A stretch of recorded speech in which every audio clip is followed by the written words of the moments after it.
Dan berhubung keputusan Indonesia untuk menghentikan kemasukan pekerja warga negaranya ke Malaysia buat sementara waktu, adakah perlu Malaysia belajar untuk tidak bergantung kepada pekerja Indonesia? Untuk mengulas mengenai perkara ini, kita bersama Profesor Fakulti Keusahawanan dan Perniagaan Universiti Malaysia Kelantan UMK, Profesor Dr. Balakrishnan bersama dengan kita di talian pada ketika ini. Selamat tengah hari, Prof. Selamat tengah hari, apa khabar? Khabar baik, Prof. Baik, Prof. Pertama sekali berkaitan keputusan Indonesia ini. Bagaimana ia memberi impak kepada Malaysia, Prof? Okey, impaknya agak besar juga sebab Indonesia adalah penerima yang terbesar pekerja asing ke Malaysia dan kita dapati sektor-sektor yang agak teruk sekarang adalah sektor perdagangan lah, pertanian dan juga sektor-sektor domestik. Saya rasa yang Malaysia buat ini adalah mengikut tata cara undang-undang antarabangsa juga sebab selepas COVID ini masa COVID kita dapati ramai pekerja yang tak didokumenkan secara sah dan didapati perkara itulah menyebabkan kerajaan Malaysia mengambil inisiatif yang agak drastik juga untuk sahkan semua pekerja ini, baik untuk pekerja dari Indonesia datang ke Malaysia juga, sebab bila kita ada sah dokumen tu dan mereka akan diprotect lah, dilindungi dengan hak undang-undang negara berkenaan dan juga dekat Malaysia, dan mereka akan menikmati gaji dan lain-lain ni. Jadi apa yang kerajaan buat itu ialah yang itu memang baik bagi saya lah, sebab saya juga pernah mencadangkan selepas COVID ini semua kemasukan pekerja dari luar negara ke Malaysia mesti melalui satu sistem yang dikenal. Jadi mungkin ini tidak ditangani waktu masa COVID sebab mungkin masa MOU tu perkara ni mungkin dia tidak diambil kira, tetapi saya rasa ini tapi memang kerajaan Indonesia berbuat demikian dan memberi impak besar kepada sektor-sektor yang saya mengatakan tadi, sektor pertanian lah. Jadi tiba masanya kita ni melihat semula bagaimana kita nak menarik pekerja tempatan kita. Itu isu dia sekarang. Sebab pekerja tempatan kita ni memang ada, tetapi untuk menarik itu majikan perlu berfikir yang lebih teratur dari segi polisi sumber manusia dan dasar sumber manusia kebangsaan. Saya rasa perlu dirombak semula dan dilihat semula kepada apa yang berlaku keadaan semasa ini yang menekan selepas post-COVID. Jadi COVID ini memberi banyak pelajaran. Jadi saya rasa saya dah banyak kali mengatakan sektor ini kita tak perlukan. Kita perlukan pekerja tempatan. Sektor-sektor yang menekan sekali sektor construction, perladangan dan juga sektor-sektor yang macam domestik memang perlulah. Tapi kita juga ada negara lain untuk menampung sementara waktu ini. Jadi saya rasa perundingan perlu diadakan secara dua hala lah di antara kerajaan Indonesia dengan kerajaan Malaysia. Saya rasa menteri-menteri berkenaan dari sumber manusia, menteri dalam negeri ataupun PM sendiri. Saya rasa Perdana Menteri perlu mengadakan dengan Presiden di Indonesia biar kita bincang semula. Saya rasa perbincangan ini boleh memberi jalan keluarlah bagaimanakah perkara diatasi. Jadi kita tak boleh bertindak secara emosi sebab ini berkenaan perkara-perkara berkenaan ini diambil kira dalam sistem sumber manusia yang sedia ada dan tiba masa kita melihat kepada keadaan kita pekerja tempatan, sebab pekerja tempatan kita ni bukan dikatakan malas, tidak.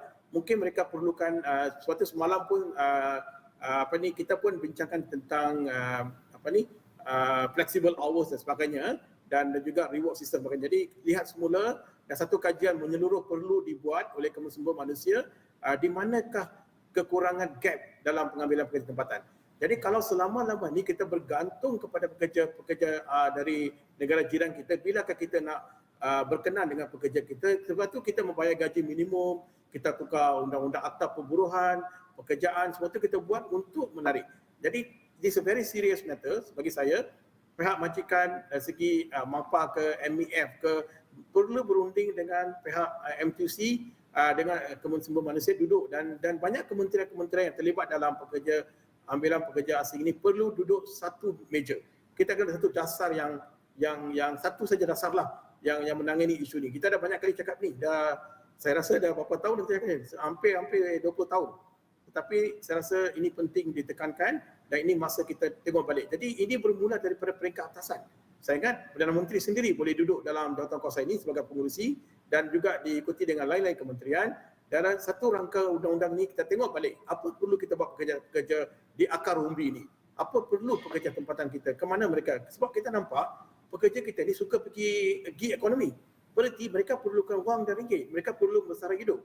Tetapi kenapa mereka tak boleh masuk sektor-sektor seperti pertanian, sektor even domestik. Saya dah bagi tahu dulu lagi, kita kena come up satu sistem yang profesional, domestik profesional seperti yang diamalkan di pekerja Filipina dekat Asia Barat, di Eropah dan sebagainya. Kenapa Malaysia tak boleh buat demikian? Jadi saya rasa pekerja domestik pun kita boleh angkat sebagai pekerja profesional, di mana mereka boleh bayar gaji yang lumayan dan mereka jadi saya rasa kita sekarang ni dah genting dah kan, sudah genting.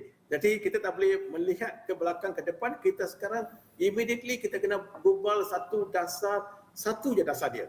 Dan saya sangat-sangat memerlukan PM jadi pengurusi dan diikuti dengan kementerian, dan sekarang untuk Indonesia kita kena ada satu hubungan dua hala yang baik sebab kita memang lama ada hubungan baik dengan Indonesia. Saya rasa tak ada masalah. Saya pernah pergi situ pun saya nampak mereka bekerjasama dengan kita. Jadi immediately kita fikirkan apa yang perlu kita buat dan jelaskan kepada mereka kenapa kita buat sistem itu daripada kita bertindak emosi tidak begitu baik. Sebab kita ni satu ASEAN. Spirit ASEAN kena ada. Kerjasama ASEAN kena ada. Jadi saya rasa itulah cadangan yang saya dah buat sekarang lah. Prof, untuk jaga masa yang panjang mungkin kita nakkan pekerja domestik memenuhi segala industri yang ada pada ketika ini. Namun untuk jangka masa pendek ini susulan daripada larangan ataupun susulan daripada apa yang kita pembekuan sementara pekerja Indonesia ini, bagaimana kita nak bergantung ataupun bagaimana kita nak memahami supaya negara ini tidak bergantung harap kepada pekerja daripada Indonesia semata-mata. Kerana KDN sebelum ini telah pun memberitahu kita ada 15 lagi negara sumber. Jadi 15 sumber negara itu kita kena tengok baliklah macam manakah polisi yang berkenaan itu, dan kita juga kena lihat balik. Saya tak cakap tadi kan, even domestik, pekerja domestik Malaysian boleh. Malaysian memang ada kepakaran. Sebab itu saya kata even di kalangan industri domestik yang terlibat tu, daripada kita keluarkan duit kita banyak keluar tu, why not kita fikirkan dalam negara, dan sementara waktu ini kita masih boleh berunding dengan negara-negara lain yang di mana negara lain boleh juga bawa masuk domestik punya pekerja ke Malaysia. Tetapi masalahnya ialah adakah mereka sanggup datang, sebab kita tak banyak pengalaman dari negara lain. Seperti yang kita tahu Filipina dia selalu nak pergi ke negara-negara yang diberi gaji lumayan tinggi lah. Dan ada juga daripada Bangladesh kita boleh nampak lagi mereka datang. Mungkin ini masa untuk kita ambil dia orang, tapi kena train dalam budaya Malaysia. Sebab kita kena faham negara kita ni adalah unik sekali dalam pelbagai budaya. Bila pekerja dari luar datang ke domestik ini, kita kena train dulu dalam memahami budaya kita macam mana cara bekerja. Jadi kita juga mahukan yang mengambil tu, yang maksudnya majikan tu pun kena faham. Mereka datang dari luar, macam mana kita melayan. Jadi isu-isu ni penting dan kita juga kena ikut ILO punya ratification dan sebagainya. Jadi anyway, dia human. Dia datang sini untuk bekerja. Jadi mereka kena dilayan dengan baik, dan bila kita layan dengan baik, saya rasa negara lain sanggup hantar kita. Jadi ini isu bukan isu Malaysia. Isu ni isu global lah. Tetapi cara kita menangani itu penting. Jadi sementara waktu ni saya rasa sambil kita buat perundingan dua hala antara Indonesia, I think banyak dulu pun kita banyak perkara walaupun kita ada some dispute between two country, tapi kita boleh selesaikan. Jadi sementara waktu ni kita boleh bergantung kepada negara lain, tapi make sure that budaya kena faham. Sebab kita ni kena tahu majoriti ada kita negara Islam. Jadi mereka kena faham tata cara masuk ke sini macam mana dan sebagainya. Jadi cara melayan. Jadi kita kena ada dua alat latihan yang sangat penting supaya mereka datang Malaysia, mereka hidup dengan lebih selesa, dan kita sebagai majikan pula melayan mereka sebagai seorang pekerja yang mesra, dan ini boleh selesaikan masalah kita jangka masa panjang.